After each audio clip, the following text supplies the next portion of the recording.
खबरों वाले स्टॉक्स की तरफ बढ़ा जाए। और सबसे पहले आज फिर रडार पे, फिर क्योंकि वेडनेसडे सुबह भी शायद हर्षद ने चर्चा करी थी और आज भी हिंदुस्तान जिंक और वेदांता रखिए फोकस में। मानस दोनों के चार्ट आप रेडी रखना, हिंदुस्तान जिंक और वेदांता के। और मानस वापस अपने ऑफिस में पहुंच गए। ये आज दीवार बदल कैसे गई, वापस क्यों पहुंच गए? बस ऐसे ही चेंज के लिए।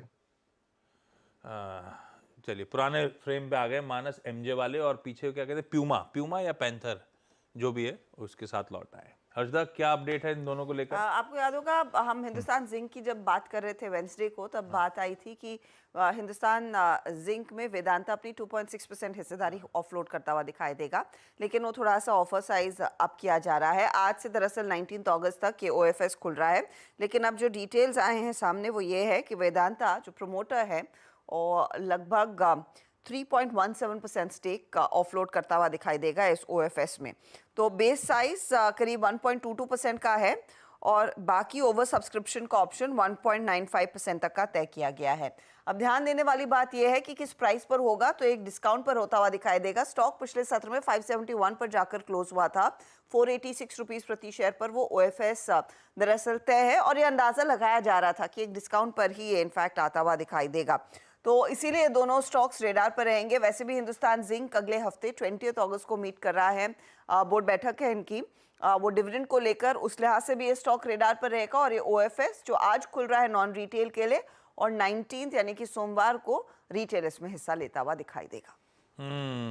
65% वेदांता का स्टेक है, 30% के आसपास सरकार का है, 2.5-3% LIC का है, तो फ्री फ्लोट है ही नहीं। अब माल छूटने आएगा तो डिस्काउंट, क्योंकि असल मूल्यांकन की तरफ बढ़ेगा ये counter Hindustan zinc, up to 15% discount. Parthiv, अगर एक मीनिंगफुल नॉक आया, मान ली आएगा शायद, तो आप बायर हो हिंदुस्तान जिंक में या नहीं?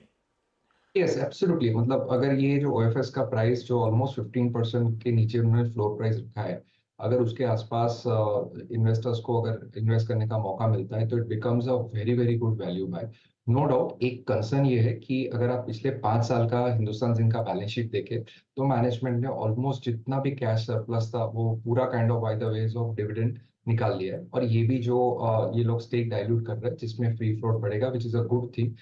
तो उसके हिसाब से आई थिंक मुझे लग रहा है कि एट 470-500 के रेंज में अगर एक्यूमुलेशन होता है तो that is a very good price.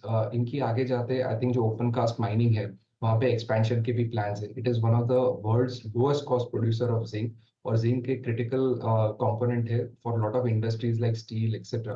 तो मुझे लग रहा है कि इंडिया में और कोई जिंक की माइंस इजीली आने वाली नहीं है, और इनके पास जिस तरह की क्वालिटी एसेट्स है आगे जाते कंटिन्यूसली 13 से 14 हजार करोड़ का कैश फ्लो जनरेशन की एबिलिटी है। तो उस लिहाज से ओवरऑल वैल्यूएशन हमें अच्छा लग रहा है एट दैट प्राइस।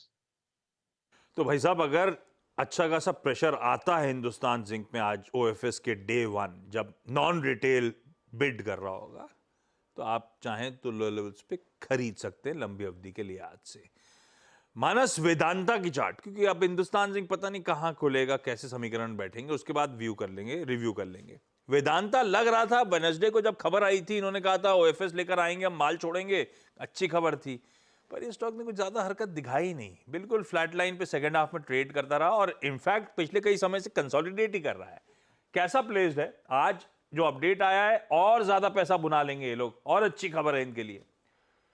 देखिए लास्ट सेशन में भी अगर आप देखें तो लोअर लेवल पे बाइंग इंटरेस्ट देखने को मिला था 405, जो कि पिछला लो था, उसके आसपास सपोर्ट लिया, वहां पर रिकवरी देखने को मिली, एक हैमर पैटर्न जैसा बना है। लेकिन मेरा समझना है कि यहाँ पर एग्रेसिव होकर खरीदारी केवल 436 के ऊपर ही करेंगे। 436 के पहले यहाँ पर खरीदारी नहीं करनी है। अगर आपने लॉन्ग पोजीशन बना ली है तो 405 रुपए के नीचे स्टॉप लॉस लगाइए। ओके, हिंदुस्तान जिंक और वेदांता दोनों आज रडार पे। वायदा का एक इंटरेस्टिंग नंबर जिसकी अपन ने बिग स्टॉक्स में कुछ झलक बातचीत भी हुई थी, वो था ग्लेनमार्क फार्मास्यूटिकल्स। ग्लेनमार्क की डेटा शिल्पा जी आप रेडी रखो, आपके पास आऊंगा। हर्षदा, नंबर्स कैसे लग रहे हैं? नंबर्स अच्छे हैं आशीष। मुनाफा 340 करोड़ के आसपास आता हुआ दिखाई दिया है versus last quarter 37 crore. Revenue में करीब 7% का इजाफा देखने को मिला है। मुनाफा ध्यान रखिएगा 9 गुना बढ़ा है। इबिटा में 34% का इजाफा 588 करोड़ पर आता हुआ और मार्जिन 18.1% के आसपास है। 18% के ऊपर के मार्जिन्स मार्केट वैसे भी एंटिसिपेट कर रहा था। लेकिन अगर आप ब्रेकडाउन देखेंगे कि इंडिया सेल्स में क्या हुआ और यूरोप के बिजनेस में क्या हुआ है, तो इंडिया कारोबार में करीब 12% तक का इजाफा रेवेन्यू में देखने को मिला है और यूरोप की जो सेल्स है वो लगभग 22% बढ़ती हुई दिखाई दी है। ये वो डिटेल दरअसल कंपनी ने शेयर किया है और वो ज्यादा पॉजिटिव है कि यूरोपीय बिजनेस दरअसल ड्राइव कर रहा है कंपनी की अर्निंग्स को। ग्लेनमार्क फार्मास्यूटिकल्स नंबर तो अच्छे, मुनाफे पे मत जाइएगा, थोड़े से एक्स्ट्रॉर्डिनरी इनकम है अदरवाइज भी, लेकिन operationally 400 basis point margin expansion बढ़िया। शिल्पा जी लेकिन तेजी करोगे क्या? ऑलरेडी बहुत अच्छे मूव्स स्टॉक ने एंजॉय कर रखे। जी, अगर ऑप्शन चेन आप समझेंगे तो यहाँ पे 1510 पे एक बहुत स्ट्रॉन्ग रेजिस्टेंस है। जब तक ग्लेनमार्क इसके ऊपर सस्टेन नहीं करता है तब तक इसमें हम बाइंग नहीं कर सकते। इनफैक्ट अगर ये लेवल को नहीं निकाल पाता है तो यहाँ पे थोड़ा आपको सेल ऑफ दिख सकता है, जहाँ पे 1420 तक के भी नीचे की तरफ जगह है। तो मेरे हिसाब से अगर ये गैप अप में 1510 के ऊपर सस्टेन नहीं करता है तो it's a sell, in fact aggressive targets towards 1420। ये है ग्लेनमार्क 1510 को पार करना बड़ा इंपॉर्टेंट इसके लिए, तो वॉच आउट करिएगा इस काउंटर को।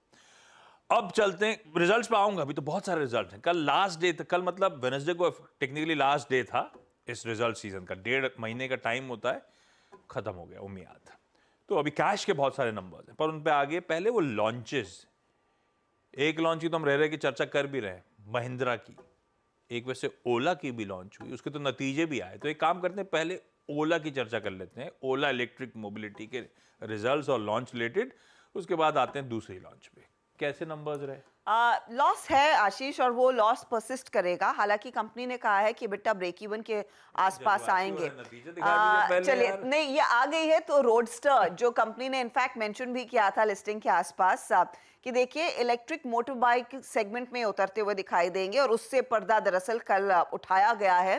तो roadster, roadster x, roadster pro नाम की 3 ई बाइक्स इन्होंने अनवेल की हैं।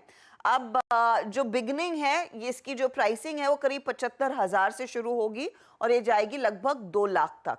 तो रोडस्टर एक्स और रोडस्टर की डिलीवरी 25 में जनवरी के महीने में शुरू होती हुई दिखाई देगी, लेकिन जो रोडस्टर प्रो है जो एब्सोल्यूट प्रीमियम बाइक है वो दिवाली 2025 में डिलीवरी आती हुई दिखाई देगी। ये इनफैक्ट कल वो बड़ा लॉन्च हुआ है जिस पर इनफैक्ट आज मार्केट रिएक्ट करेगा। उससे पहले कंपनी ने अपने नतीजे दिए और नतीजे में कई सारी चीजें उन्होंने अनाउंस की है। पहले मैं नंबर्स आपके सामने ले आती हूं और नतीजों के लिहाज से देखिएगा, रेवेन्यू बढ़कर आया 32%, 1644 करोड़ पर, लेकिन कंपनी अभी भी लॉस में है। लॉस है 347 करोड़ का इस पर्टिकुलर क्वार्टर में, पिछले साल इस तिमाही से बढ़ गया है। अगर आप एबिटा लेवल पर देखेंगे तो एबिटा लॉस थोड़ा सा कम जरूर हुआ है, 218 करोड़ था 205 करोड़ पर आया। कंपनी कह रही है कि इस समय अपने ऑटोमोटिव सेगमेंट को लेकर ये एबिटा ब्रेक इवन के काफी करीब आ गए हैं। देखना होगा वो अगले क्वार्टर या फिर 2-3 और क्वार्टर्स में आता है या नहीं। कंपनी का सेल डिवीजन भी है, तो सेल डिवीजन के नंबर्स कहते हैं कि रेवेन्यू 5 करोड़ का इन्होंने कमा लिया है और साथ ही साथ लॉस परसिस्ट कर रहा है, लेकिन लॉस 37 करोड़ के आसपास का आता हुआ दिखाई दिया है। ये फिलहाल वो नंबर्स हैं जो कंपनी ने किए हैं आपके लिए डिलीवर। अब कंपनी ने कुछ और चीज अनवेल की। कंपनी ने कहा है कि उन्होंने 4680 सेल, जिसका नाम ये भारत सेल दे रहे हैं, वो डेवलप हो चुका है और बेसिकली ये इस्तेमाल किया जाएगा इनकी सभी स्कूटर्स में Q1 और FY26 ऑनवर्ड्स। 30,000 सेल्स दरअसल मैन्युफैक्चर कर रहे हैं। मंथ ऑन मंथ ये आंकड़ा इंप्रूव ही हो रहा है।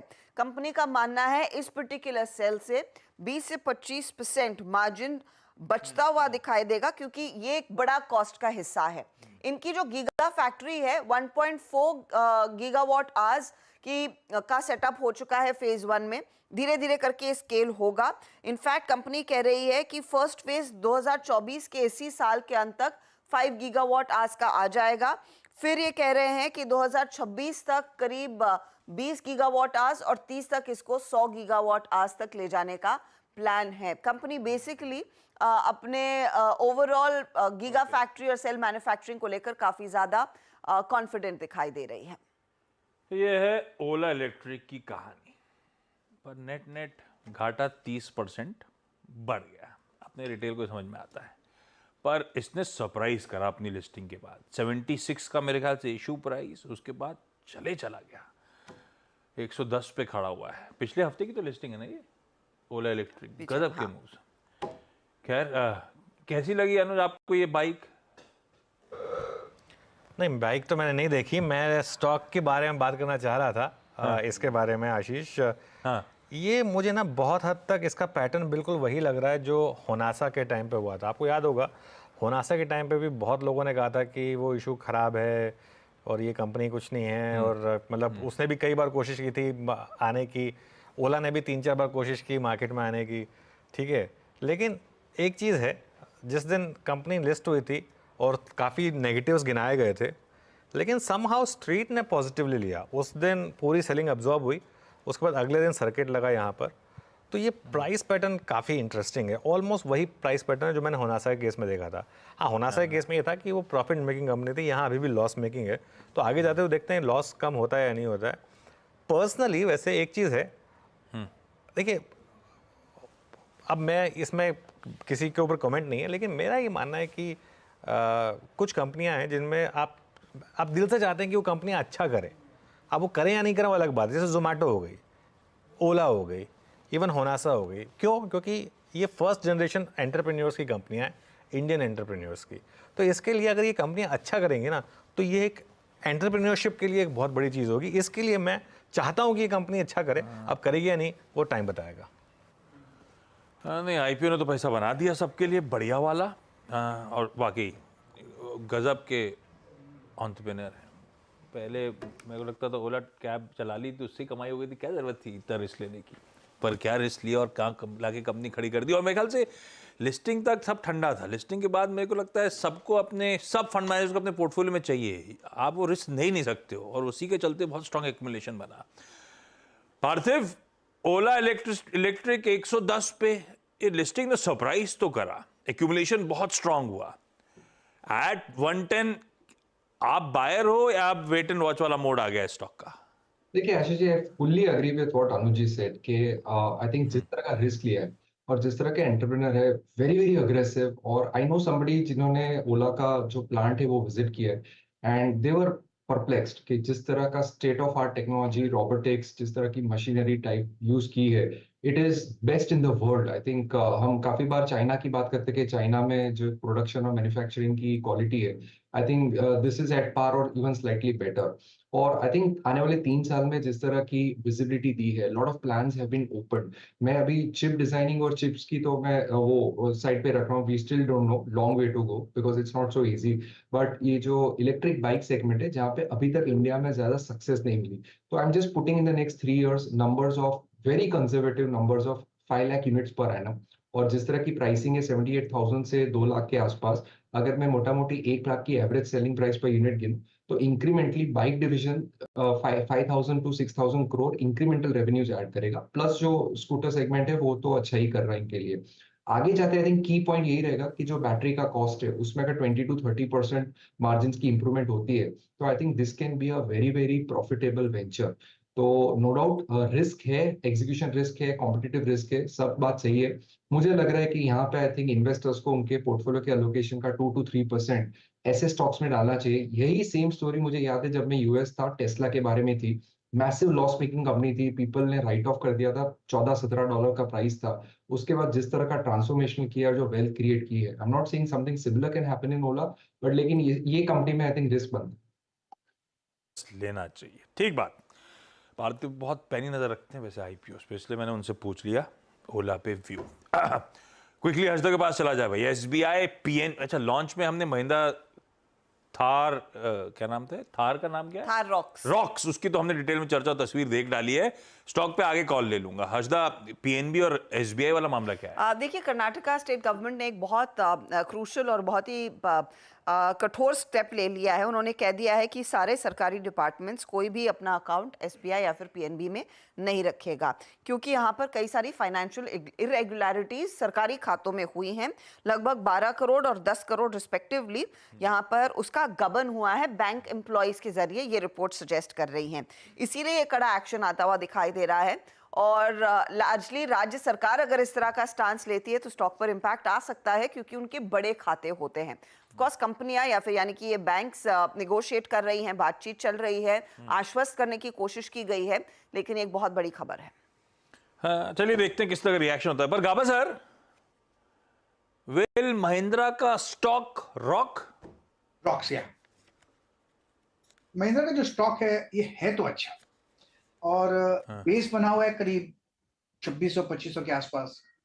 इसमें जो ट्रेंड है वो इंटैक्ट है। एक कंसोलिडेशन था, sideways move, time wise correction था, अप मूव ऑन है, लेना चाहिए, देने लायक। All dips buyable Mahindra. और फंडामेंटल ब्रोकरेजेस के कॉल्स तो आपकी स्क्रीन पर आ ही जाएंगे। महिंद्रा रडार पे रखिए उस बढ़िया लॉन्च कल के दिन 15 अगस्त के दिन जो हुआ। हर्षदा, बाकी के रिजल्ट्स गुड बैड अगली? अच्छी कैटेगरी में केएनआर कंस्ट्रक्शंस को डाल रहे हैं आशीष। करीब 40% तक के आसपास का इजाफा मुनाफे में है। 178 करोड़ का ये फिगर कंपनी ने डिलीवर किया है। रेवेन्यू लगभग फ्लैट है, 985 करोड़ के आसपास आता हुआ, लेकिन ऑपरेशनली एक स्ट्रॉन्ग क्वार्टर कंपनी के लिए उभर कर आया है। पॉलीप्लेक्स मुनाफे में आई है, 97 करोड़ का मुनाफा, आय करीब 8% बढ़ी है। आरएचआई मैग्नेसिटा के केस में मुनाफा 56% बढ़ा है। रेवेन्यू जरूर घटा है, लेकिन आप एबिटा में 15% का इजाफा देख रहे हैं और मार्जिन लगभग 300 बेसिस पॉइंट का एक्सपेंशन दिखा चुके हैं। पिट्टी इंजीनियरिंग 40% से ज्यादा, नियरली 45% से ज्यादा का इजाफा मुनाफे में, और 32% कंपनी का रेवेन्यू बढ़ता हुआ दिखाई दिया है। ऑपरेशनली भी मजबूत क्वार्टर उभर कर आया है। बोरोसिल, इनफैक्ट मार्केट बंद होने के साथ ही नंबर्स आए थे, तो आज कुछ फॉलो ऑन एक्शन देखने को मिल सकता है। 86% मुनाफे में ग्रोथ, आय में करीब 23% का इजाफा देखने को मिला है। इबिटा 47% बढ़ा है। मद्रास फर्टिलाइजर प्रॉफिट पोस्ट किया है, 40 करोड़ का, 24% कंपनी का रेवेन्यू बढ़ता हुआ दिखाई दिया है। सुप्रजीत इंजीनियरिंग भी रेडार पर रखेंगे, नतीजे अच्छे हैं। 15% प्रॉफिटेबिलिटी में ग्रोथ, 8% तक की ग्रोथ रेवेन्यू में, 20-21% कंपनी का यहाँ पर इबिटा बढ़ता हुआ दिखाई दिया। लेकिन साथ ही कंपनी ने एक बायबैक भी कंफर्म कर दिया है। टेंडर रूट के जरिए करीब 15 लाख शेयर ये बायबैक करते हुए दिखाई देंगे, which is nearly amounting to 1.1% equity. Buyback की प्राइस 750 रुपए प्रति शेयर के आसपास रहेगी, जो लगभग 38% का प्रीमियम है प्रीवियस क्लोज के कंपैरिजन में, जो 539 के आसपास आया था। वो स्टॉक इसीलिए रेडार पर। आज खराब नंबर्स पर स्पाइस जेट रेडार पर रखेंगे। स्पाइस जेट के केस में मुनाफा 20% घट कर आया है, 158 करोड़। रेवेन्यू 14% घटा है। इबिटार ऑफ कोर्स 15% बढ़ा है। कंपनी के बोर्ड ने 3000 करोड़ रुपए का QIP भी अप्रूव कर दिया है, लेकिन एडिटर ने कुछ कंसर्न्स फ्लैग किए हैं। ऑडिटर ने, I beg your pardon, auditors कह रहे हैं कि सिग्निफिकेंट डाउट है कंपनी की एबिलिटी, ये एक चलेगी या नहीं उसको लेकर चिंता बनी हुई है, क्योंकि कंपनी के जो लाइबिलिटीज हैं वो एसेट्स को सुपरसीड करती हैं। 6308 करोड़ से ऊपर निकल चुका है वो आंकड़ा। नेट वर्थ इसका लगातार इरोड हो रहा है, जिस तरह के लॉसेस कंपनी ने अक्यूमुलेट कर लिए हैं, और कई सारी नॉन कंप्लायंसेस की प्रॉब्लम्स कंपनी के साथ आती रहती हैं, वो चिंताजनक है।